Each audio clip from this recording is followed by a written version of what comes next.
Good day, everybody. My name is Alex Lima, and I'm a partnership specialist with the 2020 Census. It's a great honor that the Emerging 100 South Metro chapter in the wonderful city of East Point presents Shop Talk, Census 2020, How Black Men Get Their Fair Cut.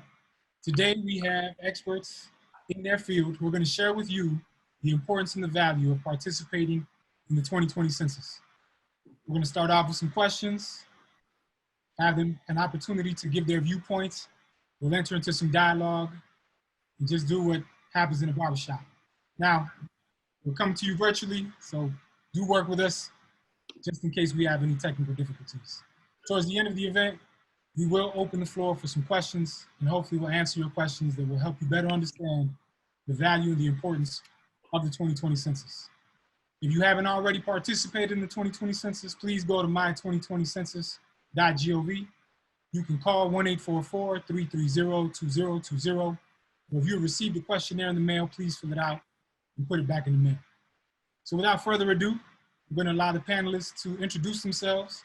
We're going to tell you who they are, what organization they represent, and why they believe the census is important in our communities. Christopher, take it away. Greetings, I'm Christopher Jones, president of the Emerging 100 of South Metro Atlanta. We are the Young Professionals Auxiliary Group of the 100 Black Men of South Metro Atlanta Incorporated, which is headquartered in the city of East Point. And our purpose is to improve the quality of life for all African Americans in the areas of leadership, education, economic empowerment, health and wellness, and mentoring. We serve as mentors for the 100 Black Men of South Metro's signature Rites of Passage Academy for more than 60 high school males and support the Collegiate 100 at the Clark Atlanta University, and work alongside our mentors of the 100 Black Men to uplift the community. These causes are important to us because we believe in the 100's motto, what they see is what they'll be. To learn more about the Emerging 100 of South Metro Atlanta, visit our website at 100southmetro.org and follow us on social media at E100SouthMetro. Tonight's the first installment of our Shop Talk Barbershop discussion series, and we're excited to partner with the city of East Point and all of the community partners that you see represented before you right now. I hope that this discussion inspires, informs, and incites you to take action in your community wherever you may be watching from. Together, we can count the point, and we can't afford not to be counted. Thank you. Good evening, everybody. My name is Johnny Surry, and currently I serve as the parliamentarian for the Emerging 100 of the South Metro Atlanta chapter. Outside of the South Metro Atlanta chapter, I currently work at Clark Atlanta University in the Office of Student Conduct. And outside of that, I am a member of Kappa Alpha Psi Fraternity Incorporated, the College Park, Georgia alumni chapter.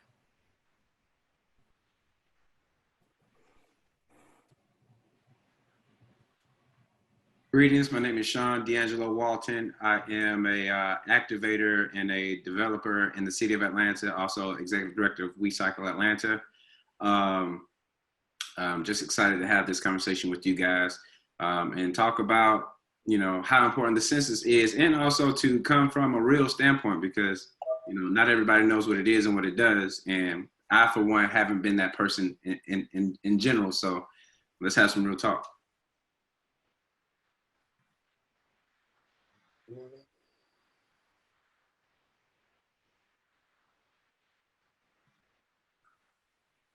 Okay, not knowing if we're going in order or not.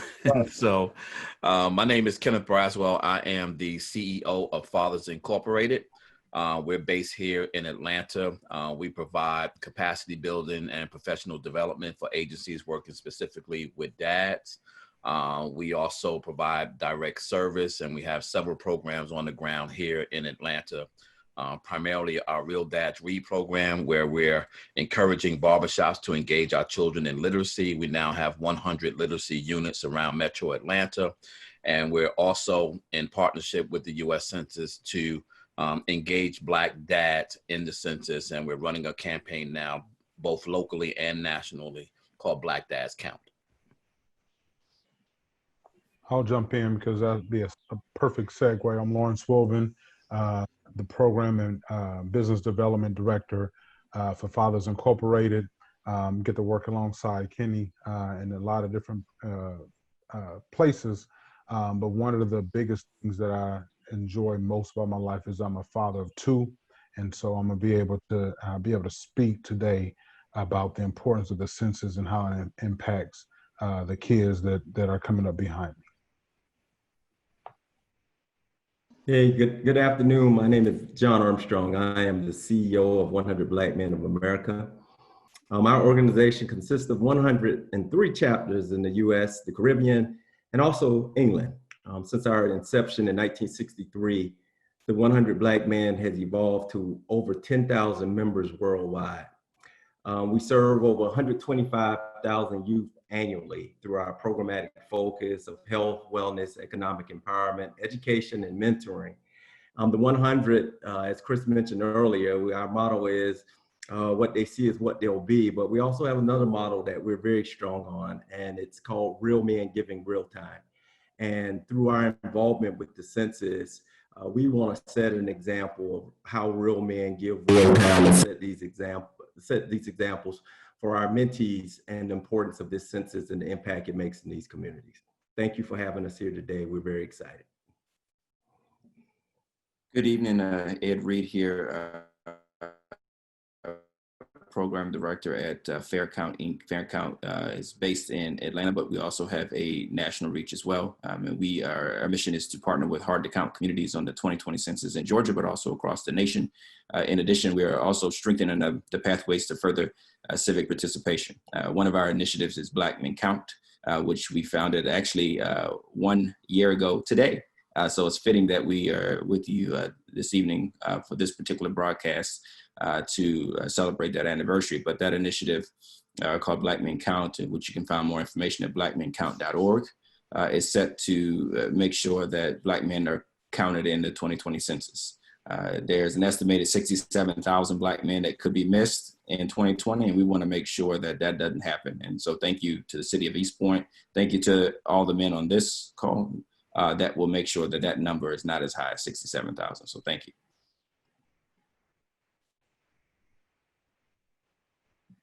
All right, I'll go ahead and jump in next. How you guys doing this evening? I am Micha Brown, representing Soul Food Cypher here in Atlanta, Georgia.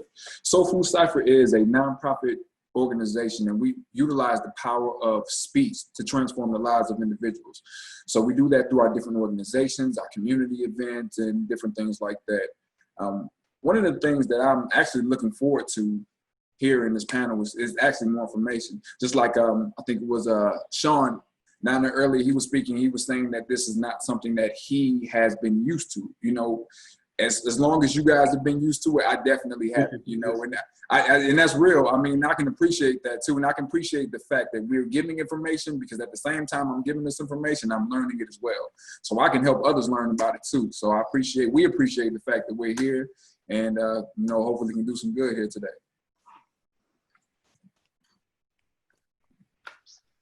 Hello, this is Dominic Maldonado from City of East Point, GIS coordinator and technical artist. I'm in charge of all the data and a lot of the analytics and behind the scenes action. I work with Shannon Wiggins, my coworker and colleague, and also the director of communications. Does my heart very warm and proud to see so many men of color here really engaged in their civic duty and helping to improve the community. I've had a chance to glean a lot of the data and information about the census, so I'm pretty well educated on the topic and have a lot to share. Look forward to having this discussion. All right, I will jump in. My name is Darnell Shelton. I'm representing the Hugs Foundation Incorporated, based here in East Point, Georgia. Our mission is to cater to low-income communities to create a positive change. Also, I am an educator. Been an educator for about 8 years now. I am in the Clayton County School District. I am one of the student engagement specialists. So I'll be speaking from an educator standpoint. And again, like Sean stated, I'm fairly new to the census and hearing about it, because 10 years ago I was 21, so it wasn't pushed. Can you hear me? It wasn't pushed to my knowledge, but now I'm just excited to be on board and kind of, you know, share with the millennials, like, hey, it's really important that we are accounted for, so, you know, we can maximize the dollars. So, yeah. I'll jump in. Hi, everybody. My name is Aaron Paxton Arnold, from the south side of Chicago, Florida A&M graduate. I always want to shout FAMU out. I'm a member of Omega Sci-Fi, so I see some brothers on here as well. I'm also a dad of a 2020 Westlake graduate, so kudos to all the men that are pushing, celebrating Black fatherhood. Professionally, I'm a former morning radio show host, as well as I contribute to various national media outlets from CNN to MSNBC to Black Enterprise on everything from entrepreneurship to social political issues. And I speak all over the country on some of the same topics, everywhere from Harvard to Capitol Hill. Civically, I sit on the Business Industrial Development Authority Board for the city of College Park.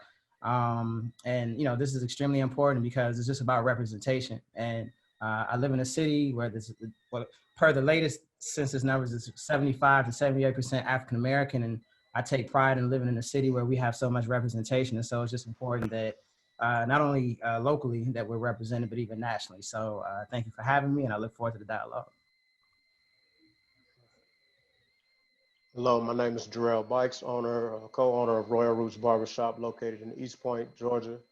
We've been there since 2003. We work with several of the organizations represented here, the Hugs Foundation, Fathers Inc., Black Dads Count, on several different initiatives and programs and events, just empowering the community, making sure we're disseminating information. It's important for me to be here because, as we know, the barbershop is a place, a hub in the community, a place where Black men gather. That's a place where a lot of information is disseminated, a place where a lot of lies are disseminated. So I'm just here to kind of get the facts straight, make sure we gather the correct information so that we can get the information out and let people understand why it's important to participate in the census. Thanks. Hey, I'll go next.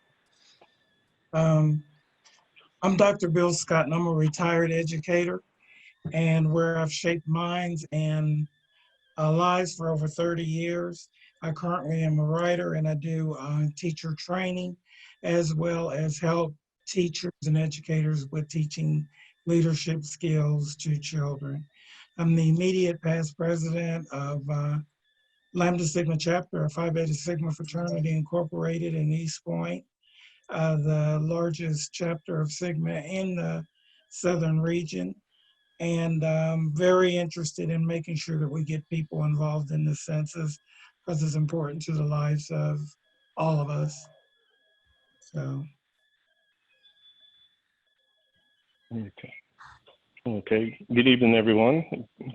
Corey Haynes here. I'm a Spring 2020 initiate of Alpha Phi Alpha Fraternity Incorporated through the Omicron Phi Lambda chapter, seated in South Fulton, East Point.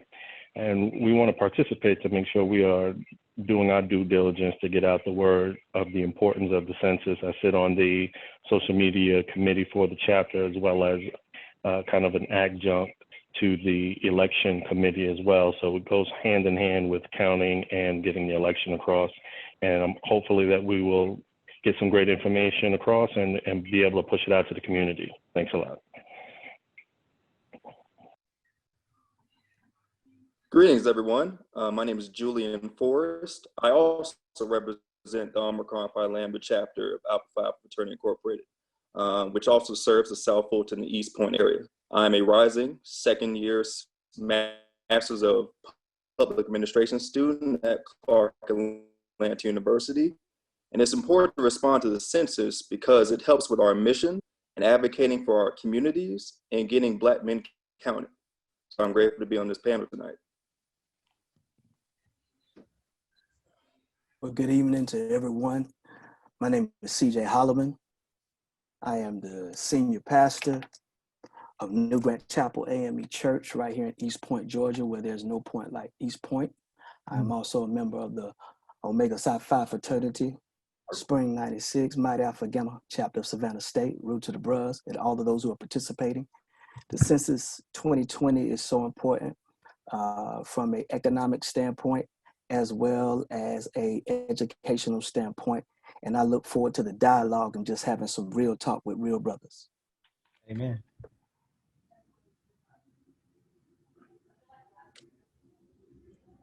believe that's everybody. Yes.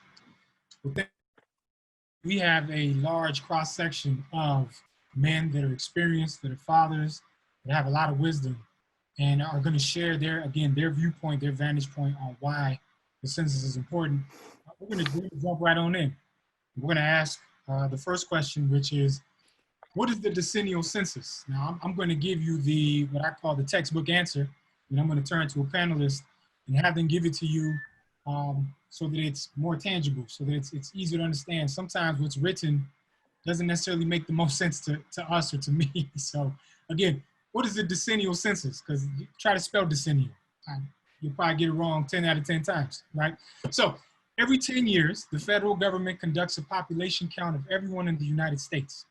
Data from the census provide the basis for distributing more than $675 billion. I'll go back, more than $675 billion in federal funds annually to communities across the country to support vital programs impacting housing, education, transportation, employment, healthcare, and public policy. They also are used to redraw boundaries in congressional and state legislative districts and accurately determine the number of congressional seats each state has in the U.S. House of Representatives. Now, it's a lot of big words. My brother Ed Reed, you've been doing this for a while. Please, what is a decennial census? Yeah, thanks, Alex. We appreciate the background there.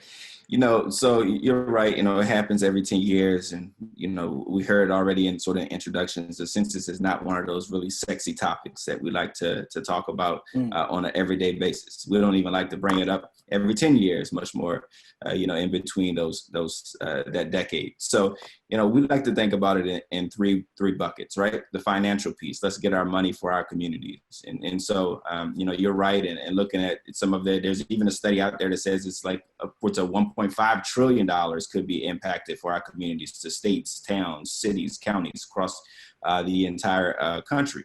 Looking at it right here in Georgia, it's estimated that, you know, anywhere between $2,300 and some people say upwards of $3,600 per person could be lost if you're not counted in the census. So even if we look at it at $2,300 over the course of 10 years, that's $23,000 that we would lose per person for our communities if we're not counted in the census. That money's coming in for over more than 300 federal programs. So we're talking about, you know, healthcare related programs, education related, transportation, infrastructure. If you're riding down the street and you're complaining about potholes in your city, they maybe need additional funding for potholes, be counted in the census to ensure that we have a fair and accurate count and money is coming in. The second bucket I'll talk about is a little bit about economic development. We don't often think about the census being an economic development message, but it really is. You know, when businesses are looking to start a new business, or they're looking to relocate their business, they're looking at census data, population data, to drive their decision. They're not going to be looking to grow a business in an area where they see population is trending down.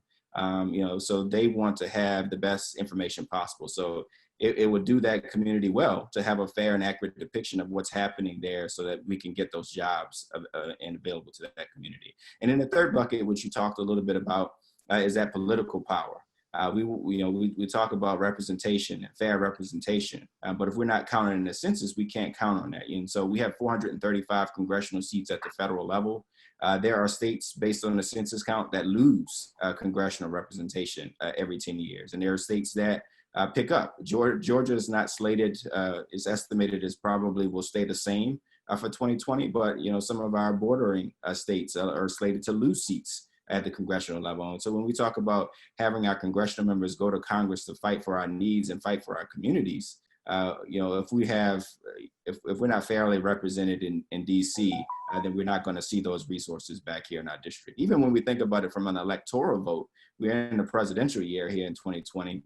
You know, the amount of electoral votes are based on that process of reapportionment and the redrawing of those lines. And so that'll determine how many electoral votes we get at the federal level. So it really is a combination of things in terms of being counted and the importance of being counted every 10 years. That's excellent. So just to paraphrase that into 2 words, money and power. There you go. Power, right? The decennial census is about money and power. Great.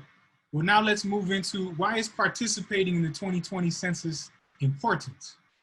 We got a lot of men here who are going to give you a lot of information, and we're almost beseeching you to participate. So why is it so important? Again, textbook. Responding to the census is not only your civic duty, it also affects the amount of funding your community receives. how your community plans for the future, and your representation in government.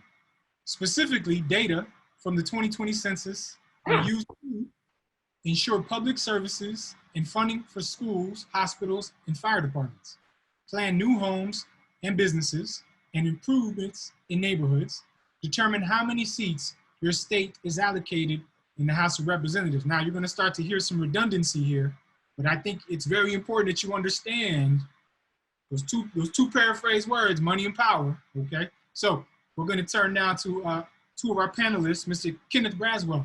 Will you please share with us from your vantage point, why is participating in the 2020 census important? So I think, first of all, it matters because our voice matters.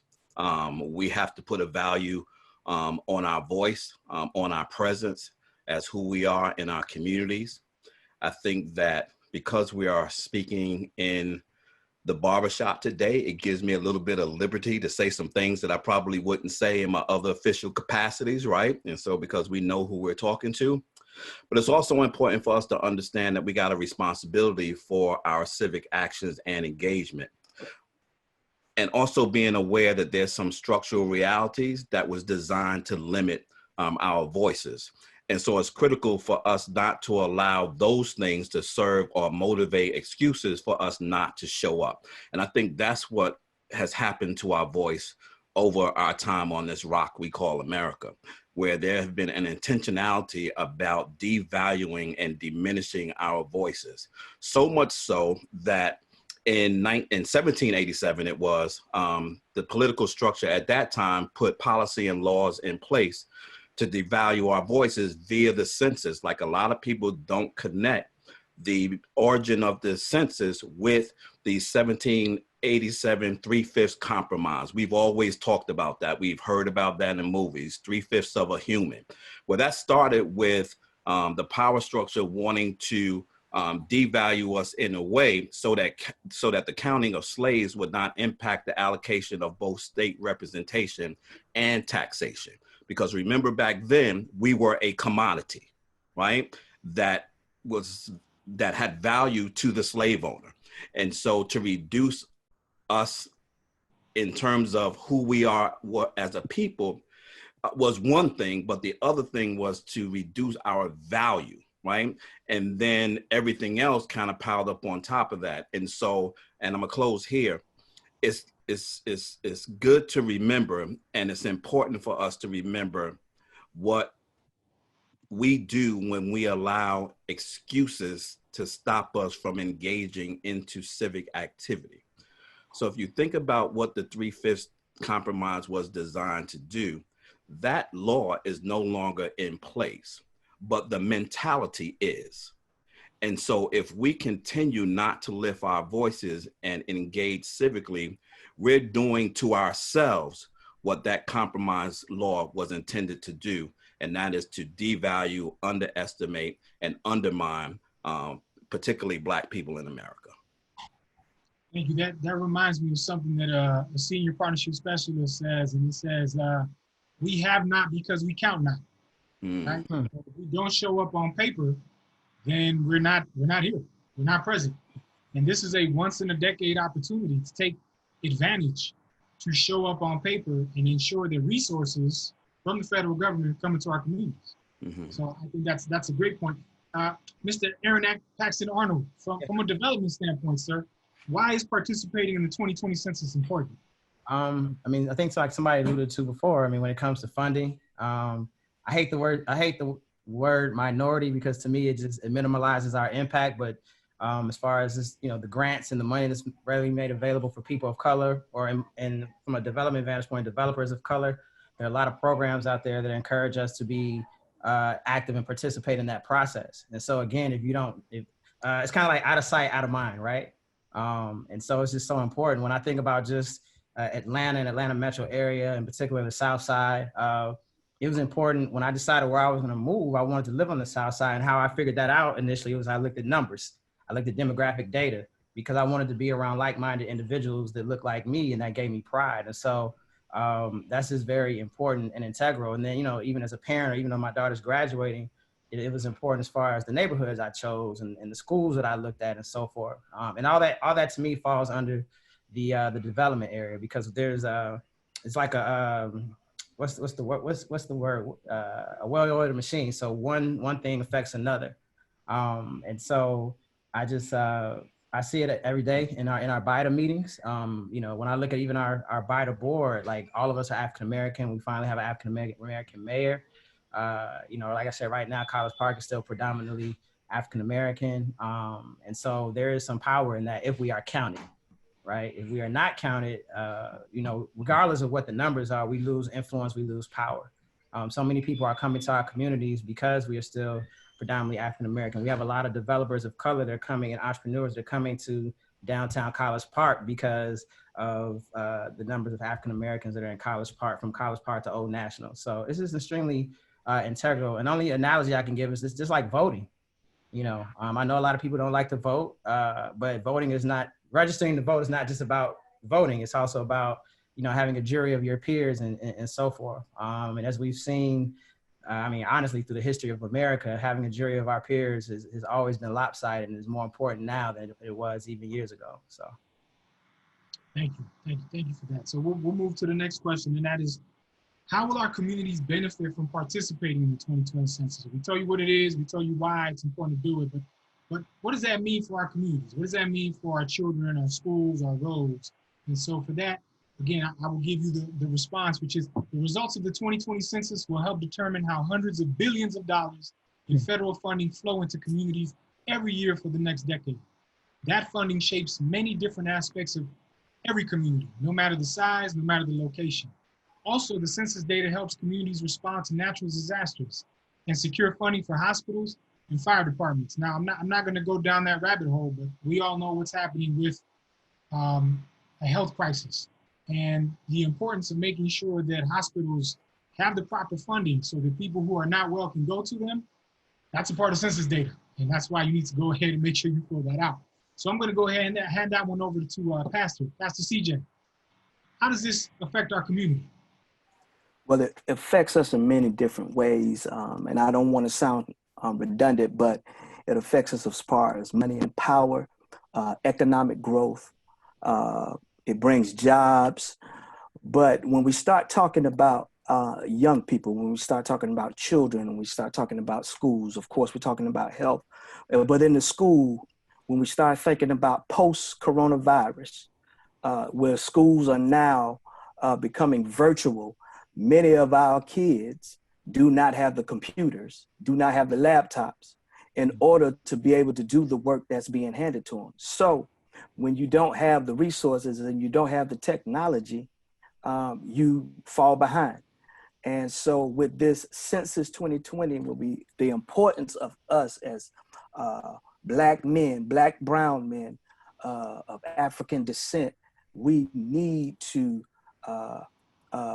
fill out the census in a aggressive manner. We must be vigilant, really. So that's one of the benefits. It'll help our children catch up to the digital divide that's already out there. That is correct. Our benefits, the benefits for our community are great. The most notable one that we will feel as fathers with children is education. And what I share with people is, if a classroom is filled with 40 students, but 20 of them weren't counted in the school, that's a problem. That's right. Now that school doesn't get all of the allocated funding it could get to ensure that's that right. the technological divide is made closer, to ensure that there's sufficient programs. The SLU is there, and I won't go into great detail because it's part of the next questions, but thank you so much for that. You're welcome. Let me hand that over now to Mr. Sean Walton. From your expertise, what does participating in the census, how does that affect our communities? Yeah, and first and foremost, I appreciate being on this call. I appreciate the city of East Point. You know what I'm saying? I'm a Tri-City High School graduate. And so since we're talking about education, you know, I got to benefit from some of the finest facilities in performing arts. And I want to also say I'm spoiled. And a lot of us are spoiled too or whatnot. Like the brother Aaron said, you know, we get to benefit from being in the city of Atlanta, known as Black Mecca. We get to be from East Point, home of outcasts. You know what I'm saying? We get to be from these communities where Black voices have counted and Black people are counted. And we have that political power, and it does translate to us voting. It does translate in other areas of our lives, even the census, you know. But when Chris also, you know, hit me up about this panel, I can see how I've benefited from the census, and, you know, keeping gyms like Charles A. Green open, or Jefferson Gym open, or Tri-Cities performing. Or I can see that, but, you know, I can also see one thing that you talked about is, you know, funding for the firehouse. We didn't talk about police or whatever the case may be, or funding for the police department and things of that nature. So I can see how the census has helped us in education and making sure that we have the proper facilities. But there's also some questions that I see as it relates to how does that census, or that inkling of energy that I put into filling out this data, how can it help me in some of the things that I'm extremely passionate about? And it just overall, again, just brings us around to, yes, cities like Atlanta, cities like East Point, when we are counted, we can benefit from these communities, these institutions that can raise like these beautiful men that are in this conversation right now. You know what I'm saying? And also that inkling of energy is something that we have to put in our everyday lives. And I just want to make sure that we're reminded of that. To stay diligent as we fill out the census, and in our everyday lives, to take time to be engaged in other political processes as well. Because like Aaron said, man, like those powers and numbers, whether it be the numbers in our populations, or the numbers that we garner in data from the census, or the numbers that we gather at the poll, or the numbers that we gather in the streets to pick up trash, public service announcement, Big Gimp, sick and tired of seeing it. You know, all this trash on the ground. Don't shut me up. You know what I'm saying? So it's just like, so all that to say is that us spending that inkling of energy, especially in the city of Atlanta, and it is our responsibility as spoiled brats, Black men in the city of Atlanta, to take it to Memphis, to take it to Detroit, or whatever, and spread this message even wild. So even if you are on this Facebook Live, man, share it to somebody in wherever it is, against this Black diaspora, man, so we can get this message out on how we can influence our communities and do what we need to do by the numbers,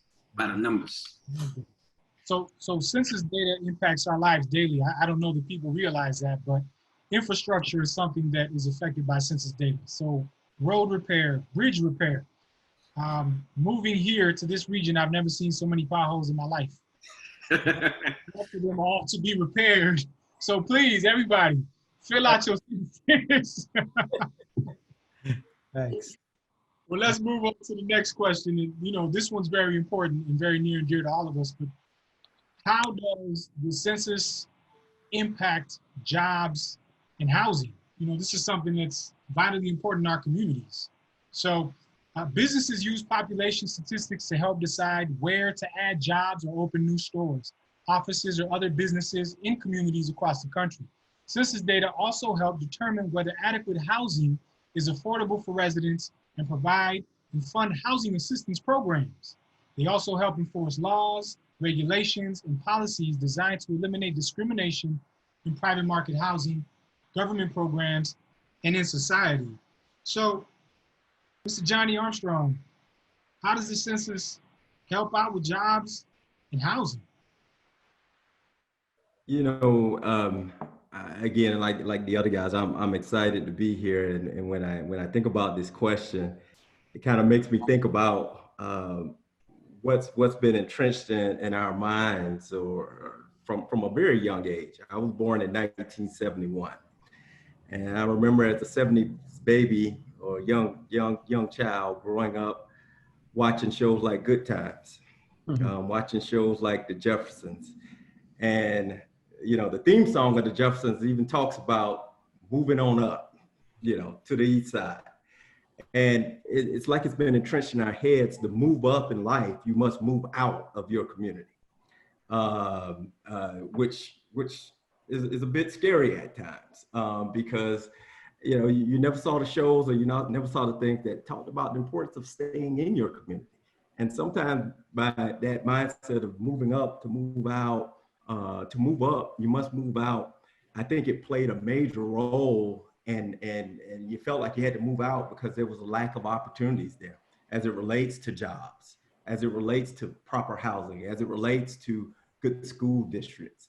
And these was all of the reasons why at times we felt like, okay, well, we got to get out of this community. So maybe the census isn't that important. Maybe the census isn't a reason for us to be counted.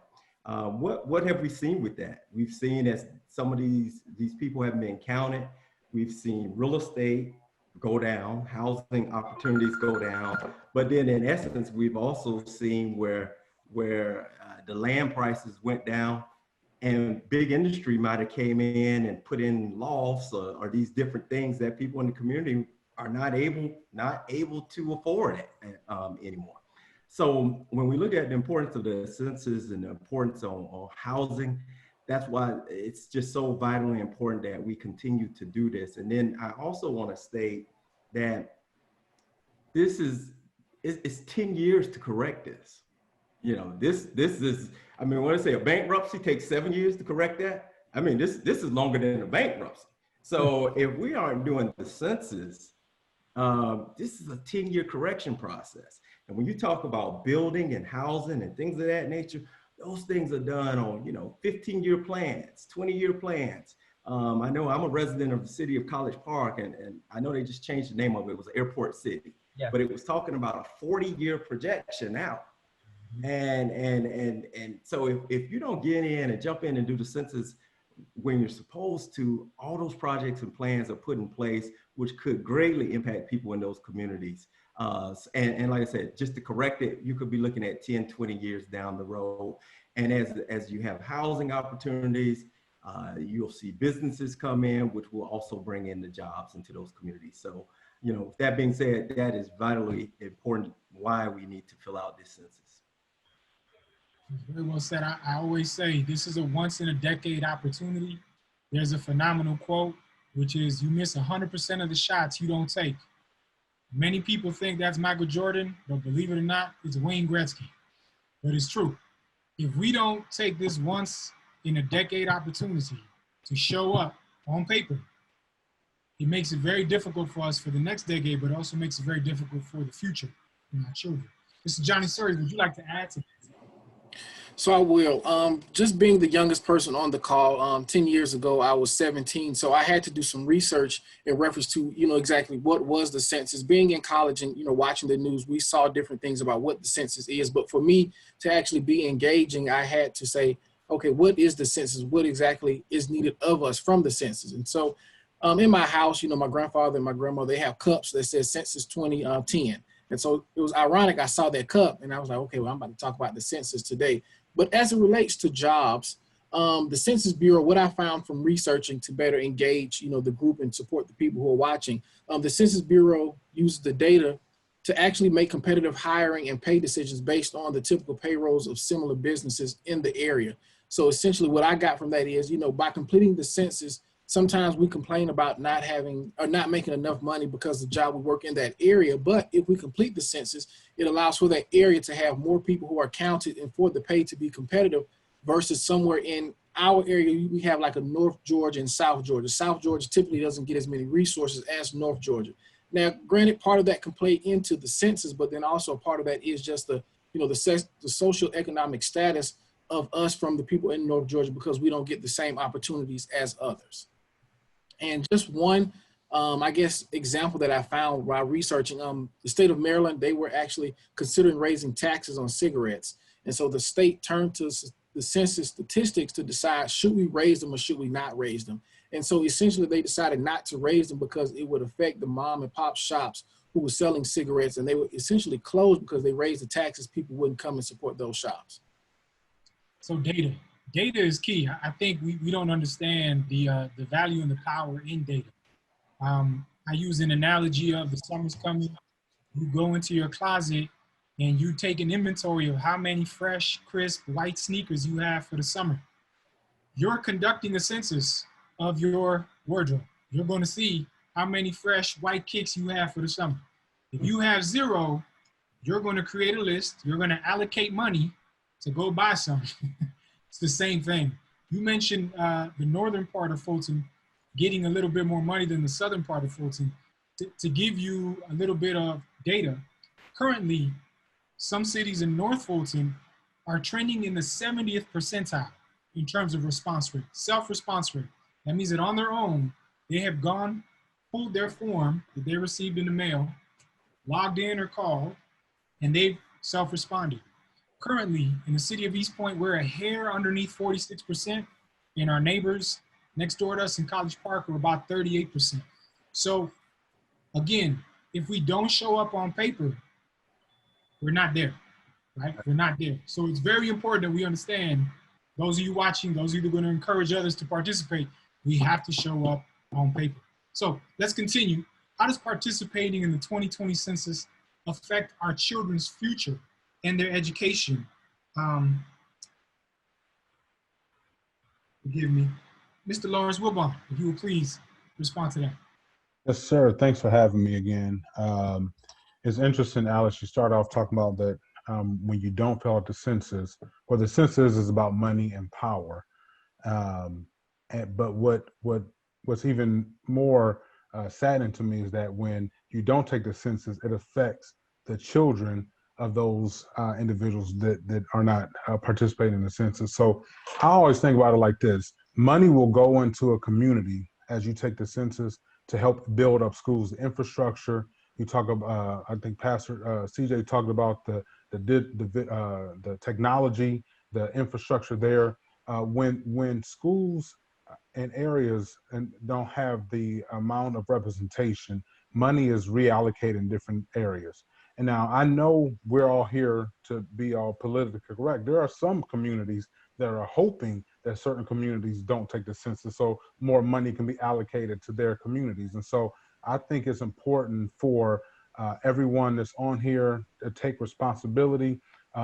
Alex talked about how quick to fill out the form is. It does not take any longer than 7 minutes to go in and get counted. And so it was interesting to hear some of the brothers on here talk about 10 years ago, they were 17. And I was thinking, wow, I'm old. But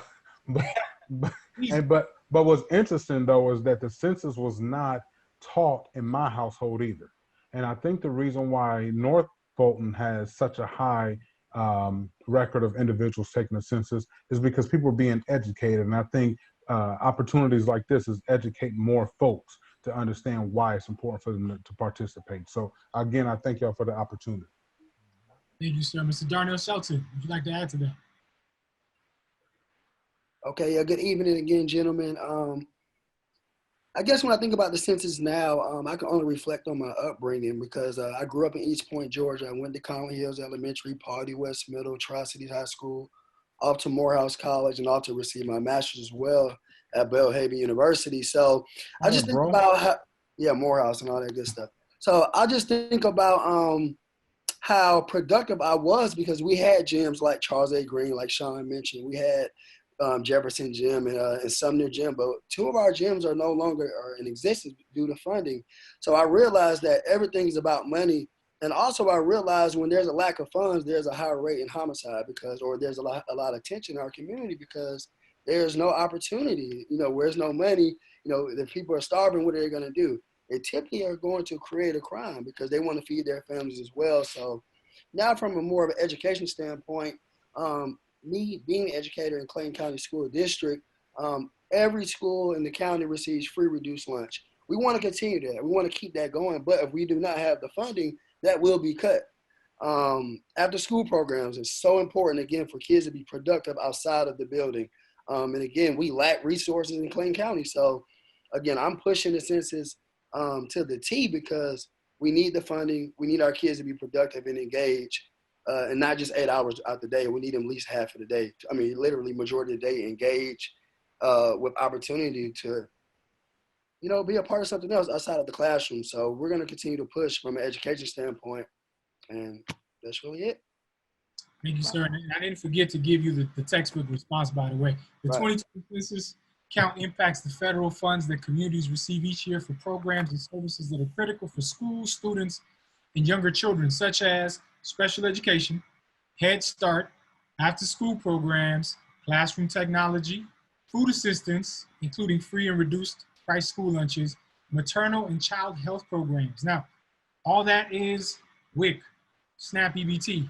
Again, free and reduced lunches. When children are out of school and they're still able to go to the high school and collect a meal, that's all affected through census data. So again, census data touches our lives daily. It's vitally important that we participate, and we encourage others to participate, because it's our community, it's our children, it's our neighbors' children, it's our family. Let's move on to we talked about money. Let's talk about power. What impact does participating in the 2020 census have on political representation in our communities? Again, I'll give you the textbook, and that's the 2020 census. Ask questions that collect information necessary for redistricting. Redistricting is the redrawing of boundaries for the areas that are used to determine where people elect their representatives to the U.S. House of Representatives, state legislature, county or city council, school board, and so forth. Now I'm going to turn that question to Mr. Rose from the NAACP. Sir.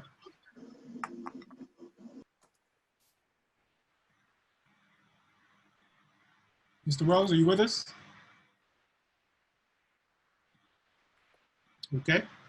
Mr. Dominic Maldonado, if you can tell us from a local standpoint, political representation, how does the census affect that? Yes, thank you, Alex. And thank you to all the other gentlemen that were here earlier today. You made a lot of really, really good points and notes. I would like to elaborate very quickly on some of those too, and how it all relates back to your local political jurisdiction and all of the powers that be, as they say. So you may recall sometimes when you're hearing a conversation and you may say, why can't we do this, or why can't we go there? Why is this against the rules? Well, you know what they say. Well, they said it's against the rules. They said that now there's a fine. Who is this magical they? They are your local elected leaders and representatives. And you might say to yourself, I don't agree with that. That's fine. You might say, I didn't even elect that person. You probably didn't. But that person is going to be in charge of you anyway, because according to your census information, redistricting, which is also known as gerrymandering, is what happens when you don't say where you were. So if you don't do the census, it doesn't look like there's very many people in that particular bowl. Let's say we are just M&Ms or Skittles in a big bowl, all different colors. Now, if they say this bowl of candy only has 100 pieces in it, they can say, well, one person can be in charge of all these people. There's not that many people here.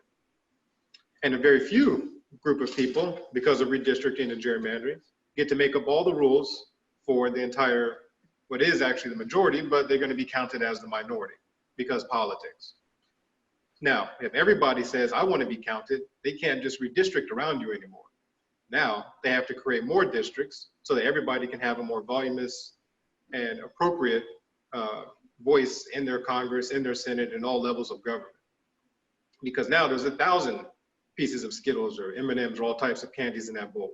One person can't be in charge of that anymore. It's much too large. So now we get 2 or 3 new representatives at every level of government. And that's the difference, and that's what it makes at that level. And the type of political battles and challenges that they face, in addition to affordable housing, and to be counted is rentership and vacancy.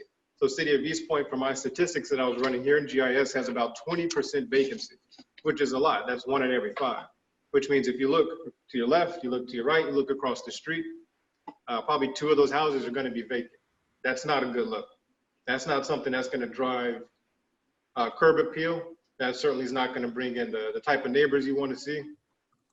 And we mentioned that this is about money and power, and census is not traditionally a very sexy topic. Well, if you want sexy neighbors, you have to do the census, because they are only going to be at the very sexy venues that are only going to come if that place has the right infrastructure.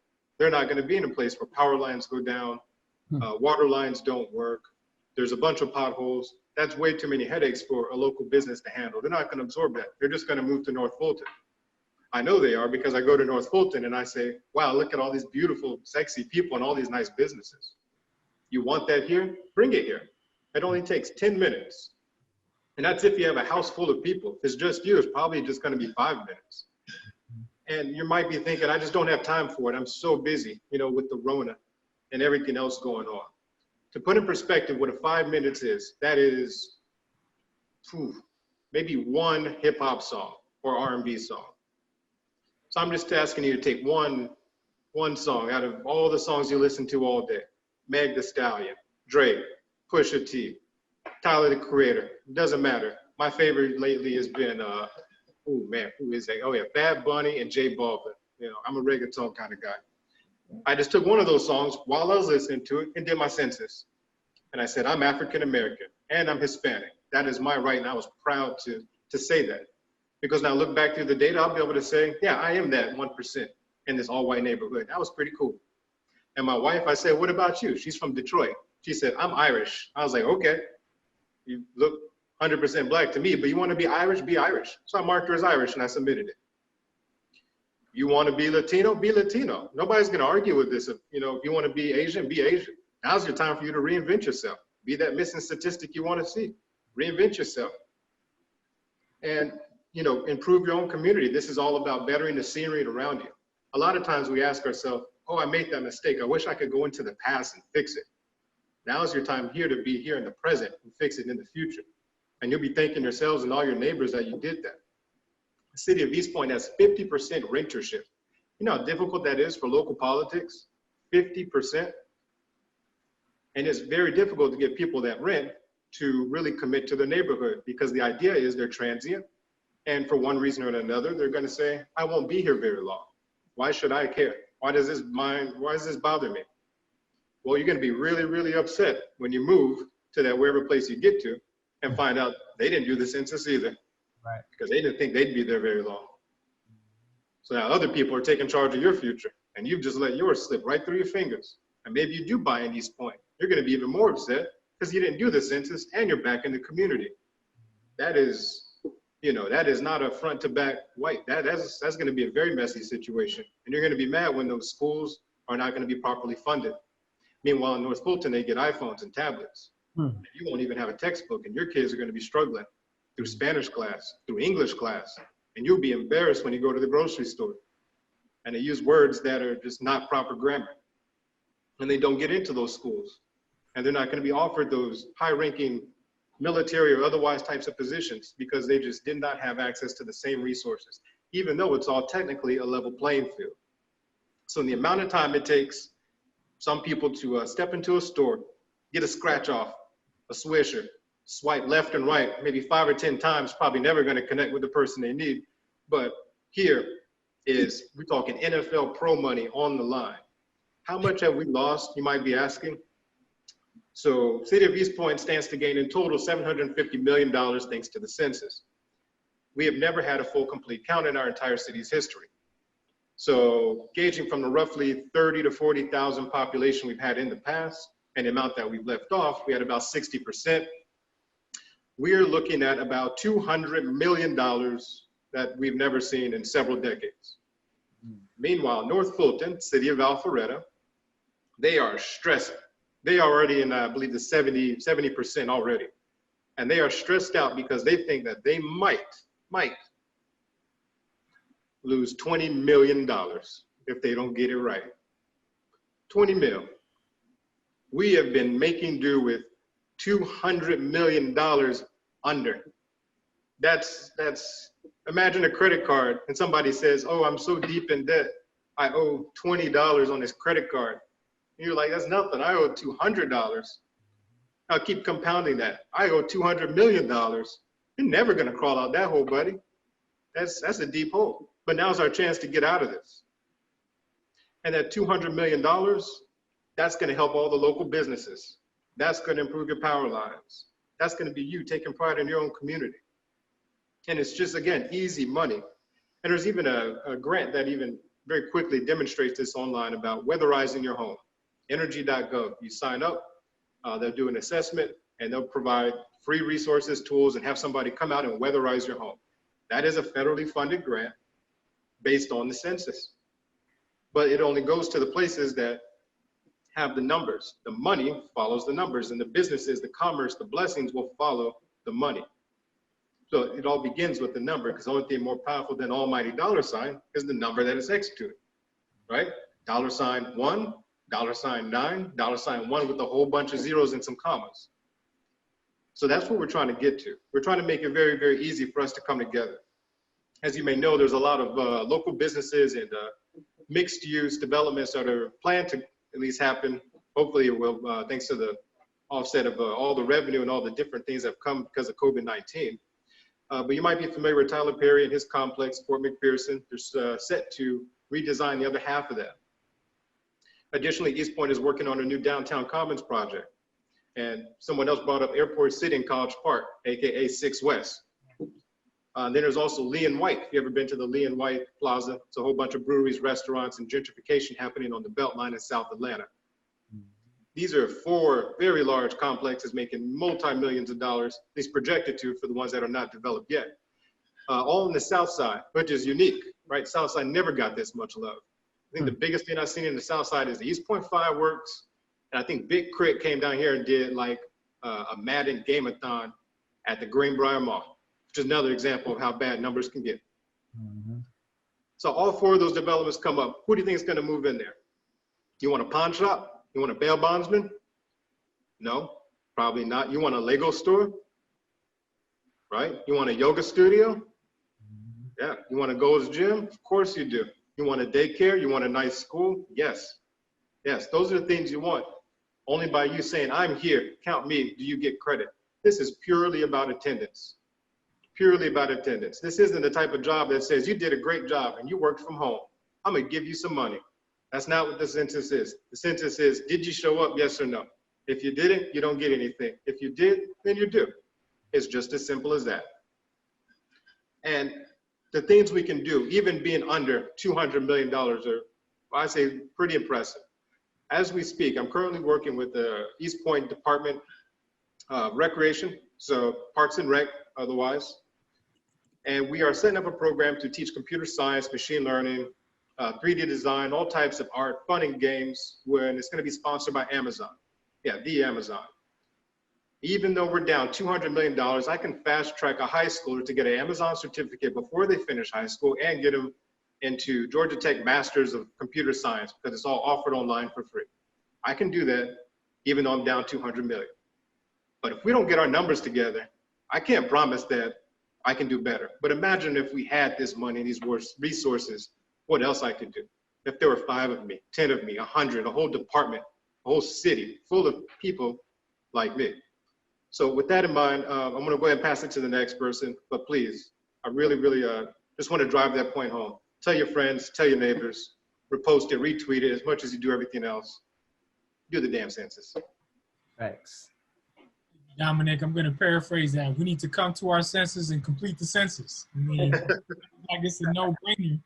Absolutely. All the information that was just given, all the data that was just given, if we want better, we have to show up. Again, if the piece of paper is blank, nothing exists there, correct? Yeah. So I'm motivated to like redo the census after listening to Dominic.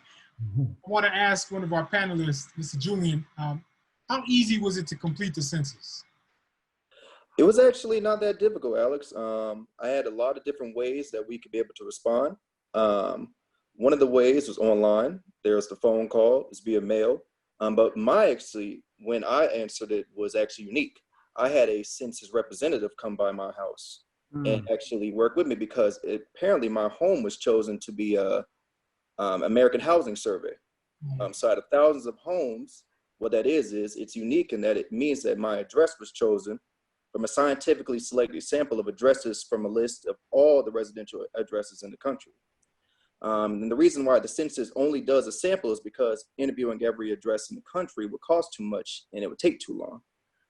But additionally, addresses from several metropolitan areas are randomly selected for participation to supplement the national sample. And because of my cooperation and the cooperations of others on that survey, the Census Bureau was able to provide information that will aid the government in planning to meet the housing needs of thousands of people in not only my community, but as well as nationwide. And definitely for that reason, I took pride in participating, because it helped me to provide a distinct service to our country. It's fantastic, man. You basically had like hands-on service, right? You got like a full-on experience. So you can do it online. You can go to my2020census.gov. You can call 1-844-330-20. And it's really that simple. If you do receive a questionnaire in the mail, you can fill it out and send it back. Many people received a reminder postcard in the mail last week, and more people will be receiving reminder postcards the next week that's coming up. So we definitely want to remind you to participate in the 2020 census for all the reasons that thus far you've heard. Now, I'm thankful that Dominic went in, because this is the part in the program where we're really going to open it up and have that shop talk. So my last question, and I don't have an answer for it because it's up to the panelists, is how do we inform our community and activate the people in our community with regards to the 2020 census? So I'm going to start with you, Mr. Micha Brown. All right. Well, yeah, thank you for all of the information. Like I said earlier, you guys, I mean, I appreciate it because I've been learning sitting here as well. So I'm going to give you guys an honest reply. Well, I mean, that's what we're here for, honesty. But I'm going to give you all an honest reply. So from Illinois, from Chicago, right? Just growing up, my mom stayed in a single family household. I seen my father and everything like that. So my father was in my life, mom and dad divorced. Eat your vegetables. You hear that all the time. I'm a guy. She's a woman raising a guy. You want to make sure that you treat these ladies right. Heard that. Go to school, get your education. Work hard, save money. Never had a conversation with my mother about the census. It's never been a topic, And it's not to say that my mom didn't think that was important. It's just, in those times, there's more pressing things on the table. My mom, she wasn't thinking about, the every 10-year census, every 20-year census, or what that does for the community. My mom was worried about every day, what's going to get us fed, how these lights going to stay on, you know what I'm saying? And so from that standpoint, it's like, in thinking about it, with your question, I feel like we have to start young and early. Just by being on this panel, it's something that, I want to instill in the lives of, my family, my daughters and everything like that. I feel like that's very important. You have to teach them young how important it is. Like I said, I didn't even know about half of these statistics and how the breakdowns go in the representation in the House of Representatives. Had no idea about that until I started doing research and until I realized how important it is. Another point that I want to drive home, when we go outside, what do we see in your community, right? I, for one, as a young African-American male, I get tired of driving down the street. What do you see? You may see like a liquor store. You may see a check cashing place. You see people throwing trash on the ground. You guys are keeping this community dirty. It's a beautiful place, beautiful people, but you want stuff to look nice. And then what do you say if you want to go to a mall, right? Say if you just got to go pick something up. I'm going to go downtown to Lenox Mall. You may have a mall 10 minutes away. That mall doesn't look that great, but you have to go somewhere nice, quote unquote, just to go get something nice. You want a Starbucks in your community, the different things that Dominic was saying as far as being in the community, as far as seeing those great things in the community, that all starts with this, It can be just something as simple as saying, hey, you guys, what do you see when you go outside? What do you want to represent? What do you want your neighborhood to look like? But most importantly, if you have children, where do you want them to grow up? Because I hear all the time, like I said, being, from a young man from Illinois, I want my family to stay in a nice community that has good schools. They look at the school ratings. They see what those schools got. Earlier, somebody was speaking. They said, this school gets iPads and this school gets tablets. But I stay in Clayton County, and it's like, well, sometimes it's hard for my children to even get those tablets. Luckily, we've been blessed enough to get like tablets and different things like that for them to work. But it's hard for them to get that, and sometimes the school doesn't even have the resources to even pull those things. Not realizing that all of these different things, even volunteering not volunteering, but filling out the census, it starts there. I really didn't have too much of an idea where that stuff comes from until I started doing more research for this. And so that has actually opened my eyes to this as well. That representation is everything. Being a young man from Chicago, I can ask you guys, how many people's parents have actually talked to them about the census? And okay, so see, we got one. So see, that's what I'm saying. I didn't know. Like I said, my mom, she was trying to feed us. That's what it was. My father was trying to feed us. This is something that we didn't know about, but didn't realize was so important, just as important as breathing where you stay at. That's so important. So I really feel like, driving that point home with people saying, hey, you can start with your community, but if you have children, think about your children. When you have children, The things that you have, it stops. That's on hold. You have to make sure that your family, your children are good first, and that's on where you stay at. You know, you want your place where you stay at. You want your children to be raised right, have a good education, and at least have the things around them that look beautiful, look nice, and say, hey, you guys can do these same things as well. It all starts with the census. So just that self-awareness of self, of your family, and, you know, teaching them young. You know, it's something that, like I have a daughter, my youngest daughter is 5. I'm pretty sure I can sit down with her right now and say, hey, let me tell you about the census. She's not gonna pay attention to me, but I can at least, you know, mention things, you know, and say, hey, you know, this is important, that is important. Break it down in small pieces. As they get older, instill that in them, and I think we'll be on the right track. But as far as now, as far as our generation, I honestly feel as if people just don't know or even care to know. You know, like one of the young men said earlier, they didn't know about the census. They didn't know about it. They just didn't know what all it did for the community. Heck, I didn't even know what all it did for the community. I found out more in this conversation in the hour that I knew the whole time about the census. You know, and it starts there. You can just say, hey, man, you want things to look better where you stay at? Fill out the census. It's not hard.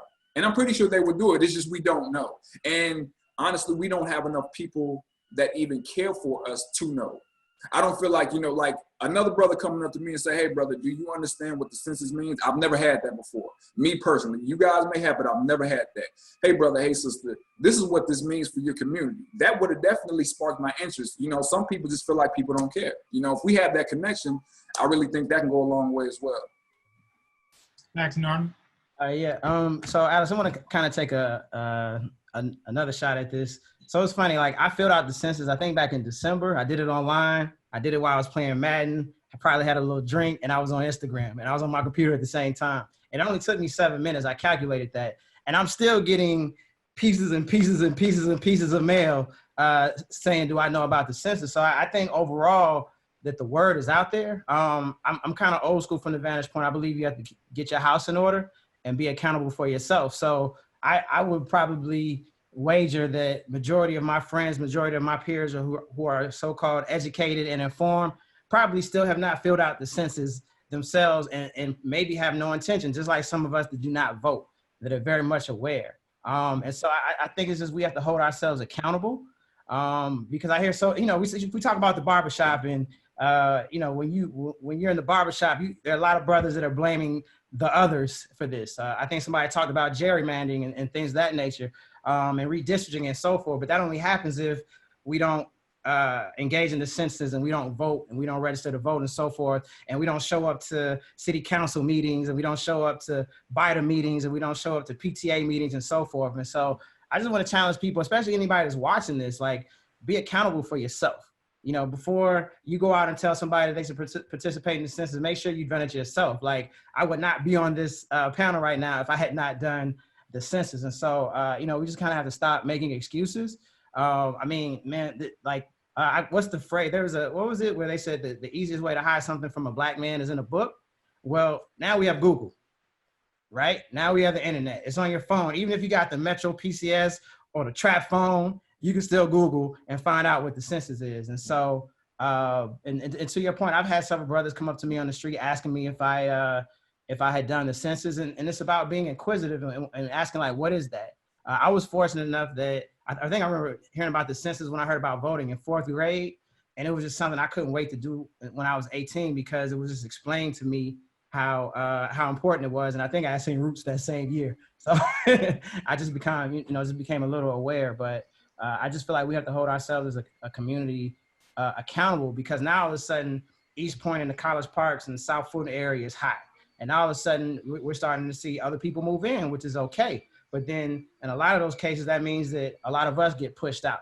And representation is important. And you have to, like, again, I moved to the South Side because I wanted to be represented. I wanted to walk out my door and see a variety and a diverse group of people that look like me and know that I can have influence and I can have power. And there are people in this city, there are people in this state that want to take that away. And so, you know, like, it's just no excuse. Anyway, that's just my point. I just wanted to say that. Listen, I think it's very important for people to understand how easy, how quick. You said you were playing Madden with a drink. And you know, like it literally took you 7 minutes. And 7 minutes, you just changed the future for everybody in your city and south of the 20 freeway. So it takes less than 10 minutes to shape our future. Mhm. And it's all about reaching out to others and teaching them, and then asking them to reach out to others. I have something I say, text 3 for your community. Find 3 people in your cell phone. All right, that's enough. Text 3 people. Just ask them, hey, did you do your census yet? Absolutely. 2 people may not respond. 1 person may respond, and you can educate them and then have them reach out to 3 people. That's how we have to do this. This is like old school, right? Even though it's really easy. It's the easiest way to ever respond on the census. However, we still have to make those phone calls and give those nuggets of wisdom so that people understand the value and the importance of the census. I appreciate you guys, hanging with us, hanging tough. Jarrell, answer this one. You're the master barber. A lot of this is your realm. How do we talk to our people? How do we engage our people to, again, educate them, but to get action, to activate them? I think you and Aaron both hit it on the head. It's about being accountable as an individual and making sure that your circles of influences are definitely aware of what you know about the census. Now that I've been preparing for this talk, I've been able to have a conversation with my daughters about the census, and she's 4. You see, she keeps jumping in the screen. She's excited about the census too, and it's going to impact her. And we have to make sure that we understand that if we don't fill this census out, in my household there's 4 people. So that's $9,200. No, $9,200 that we could be losing out on. Or 92,000 over 10 years, right? So this, we just got to make sure that we're reaching out to the people that are in our circles. It's funny how this even came about. I've been doing some work with Kenneth organization, Fathers Incorporated, around the census, and we had an event at another barbershop where we did a panel discussion similar to this. Then a week later, I ran into you, Alex, at church. And I heard you overheard you talking with someone about organizing some things with the city of East Point. So, I kind of pulled you aside. For those of you who don't know, Alex's wife is one of my clients. So we already had that connection. So that's just how it comes full circle, how we make sure that our circles are aware of what we're doing, are informed about the importance of what's going on. Had that connection. So that's just how. Right, so then we can can reach out through social media as well, or wider circles. So, that's the gist of it, is to make sure we're being accountable ourselves and reaching out individually, and then we can take it to the next level, is where we're creating programs and events, like the city of East Point has been doing, getting the celebrities involved. Kenneth is always very involved in this situation, in the census. So, it's about developing programs and being accountable, as individuals as well. And can continue to be creative, because, we had an event set up at our barbershop that we were going to do, and maybe back up then, that we were going to do, and COVID hit. So, the city got creative, where we can continue to do these things and reach out and make sure that people are being aware how important it is to be involved. Absolutely. I mean, again, I think this is not a time to be shy. I think this is not a time to engage our neighbors and our brothers and have some meaningful dialogue. Like, all you're going to get is a no, or you're going to get a yes, or you're going to get an ugly look. But we definitively have to engage one another in order to ensure that we have the maximum amount of participation. Mm-hmm. Because, the money follows the count, not the need. So we have Mr. Corey. Mr. Corey, do you want to share with us a concern that you shared with us last time? Sure. So for those who weren't on last time, a question was posed to me from a family member where, if the government has the information that the census is now collecting, what is the point or what is the purpose of them providing this same information? Why isn't the government, whether federal or state or even local municipalities, why aren't they able to gather this data from existing sources where you work, you pay your taxes, where you go to school, your driver's license, social security number, et cetera? Why can't they use the data that already exists to do the things that the census does? So I'm gonna allow somebody else to give you kind of an answer. I'm gonna tell you that there's something called Title 13, which prevents us from mishandling any personal information. I, as a Census Bureau employee, can be fined up to $250,000 and be placed in prison for 5 years for violating your personal information.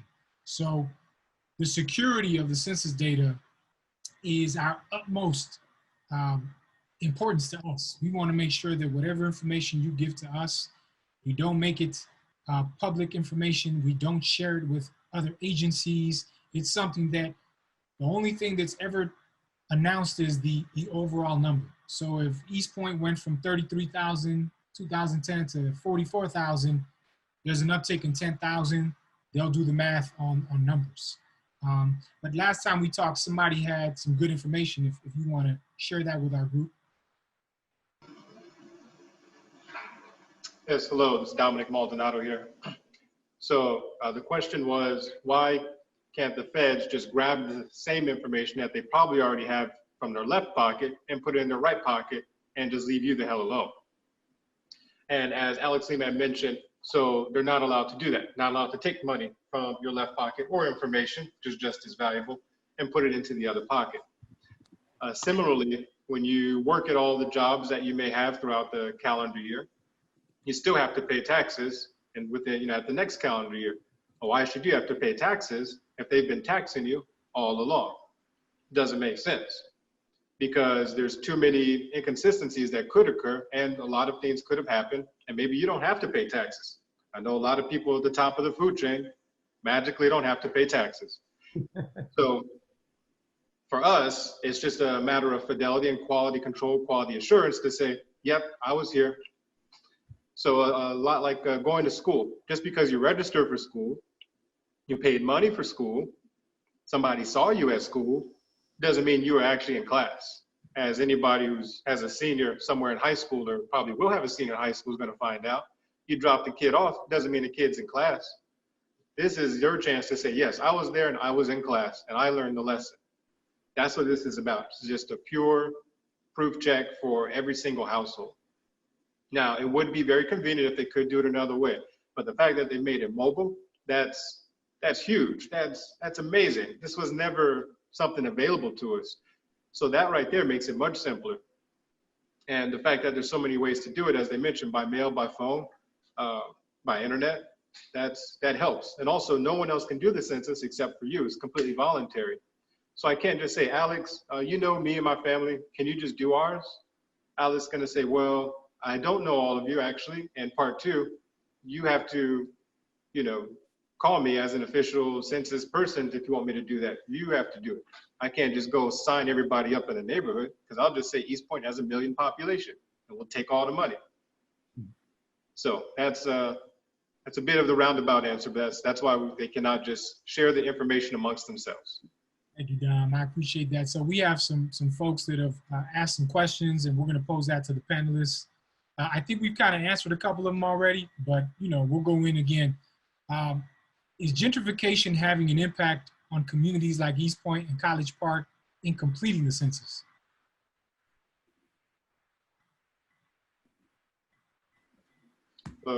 Dominic here again. So the question was, is gentrification impacting the census, or is it? Gentrification having an impact on communities like East Point and College Park in completing the census? Okay, cannot speak on behalf of College Park, so I'll let one of our local panelists do that. I am not aware of gentrification having any impact on people completing the census, particularly since all they need is Wi-Fi. They could even just swing by City Hall, even though it's technically closed. We have outdoor Wi-Fi. There's plenty of other local businesses that are still operating with lots of Wi-Fi. gentrification, some rich neighbor moves next door, does not stop me from doing what I need to do. Right. They don't get in my car, they don't pay my bills, they don't do anything for you. They just buy properties all around you, and then, you know, gentrification automatically will just happen. But no, that's not quite a one-to-one correlation. Anyone from College Park care to speak on their neighborhoods?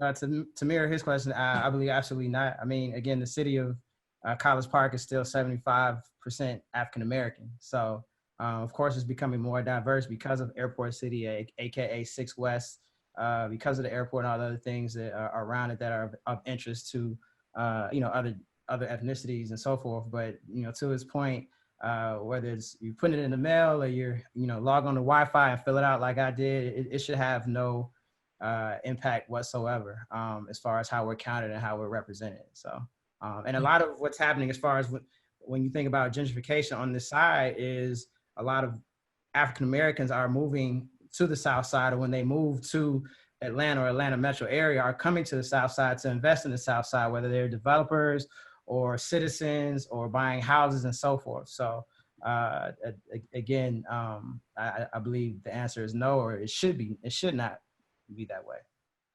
So we have about 5 minutes left, and you know, I believe we've touched on this question. How do we get young people to complete the census? So it seems there seems to be a gap between 20 and 40. Most of them don't know about it. How do we make this happen? I would like to chime in on that briefly because we're currently doing a project over here in my community where we're just posted up in front of a corner store, making sure people have fresh produce and things of that nature during COVID-19. And that experience has shown me that, one, we just got to show up to where the people are.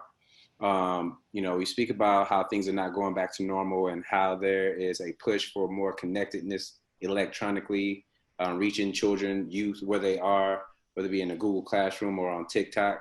I definitely think we have to visit those particular places where their attention is, but I also don't want to have us leave with the misnomer that young people are the only ones that are not getting the message as it relates to census, because I think it's a miseducation, like a lot of people that said. I mean, from not being spoke about in their home or you know, not being spoke about in their school. So how do we get young people, again, just meet them where they are? How do we get people who are just not informed? We meet them where they are. Go to your, yes, knock on the doors like the Jehovah's Witness, but also set up, but also set up where people are getting their Black and Miles too. Right. You know what I'm saying? Or getting their 40 ounces too. Right. You know what I'm saying? And also, I wanted to say this one last thing or whatever. Gentrification. There's a lot of trauma associated with gentrification. And when it comes to trauma, you can forget to take a shower. You know what I'm saying? So I don't want to not empathize for those people who may be gentrified and going through that trauma or that stress of being uprooted from their community and trying to resettle themselves or whatever. But again, it does go back to not only the accountability of ourselves, but again, the accountability of our community. God willing, while someone is experiencing that trauma, a warm friend comes and has a conversation about that stress and helps them move their sofa, but then, you know, give them a census link. You know what I'm saying? So I don't want us to not acknowledge that gentrification and the trauma associated with being displaced can affect some of the functions that you need to do for your community, but it is up to the community and ourselves to put that fire and desire back into being counted. So one more answer, 2 minutes. Give it to us. Who's coming up? I just want to say something real quick. Ask. Just as simple as that. Somebody was saying something earlier, and I didn't think about it when I was speaking. Ask, because I know that as, you know, a man, or maybe even as a Black man, which I just say me myself. Sometimes, you know, I can be prideful about some stuff. Do you know about this? Oh, yeah, I know about that, but I really don't know. You know what I'm saying? Just letting somebody know, hey, it's okay. You don't really know about it. Let me educate you, you know, because that's a lot of times that's where it starts. If I don't know something with me, if you know information like you guys have went over a lot of information that I didn't know, and I soaked that up like a sponge. You know, but I didn't have to ask in this case. But just asking, you can get to where you need to go. And it could be just an exchange like this and say, hey, I wasn't even aware that that was even something that was going on. I didn't know this is how this got over here. Let me go ahead and do the census. And that's probably like a lot of it, you know. That pride, sometimes we may have to come off of that. Just let them know, hey, it's okay. If you do know about it, I'm going to just tell you anyway. You know, some people don't like to admit that, but if you lead with that and say, hey, you may know about the census already, but let me give you a little bit of information, let you know about it and why you should do it. And that may be, you know, half of the battle right there. Like that. Let's ask. Well, gentlemen, thank you so very much for taking time out of your day. We exhausted our 1 hour, went an hour and a half. This was a really good event. I want to thank everybody who made it on here. I want to encourage anyone who hasn't already participated in the 2020 census to go to my2020census.gov or call 1-844-330-2020. We have the power to shape our future. And we have not come this far to come this far. So please reach out to 3 people in your personal cell phone. Ask them, have they completed the census? I hope we get to do this again, gentlemen. God bless you all. Have a good night. Thank you. All right. Thank you. Have a good one.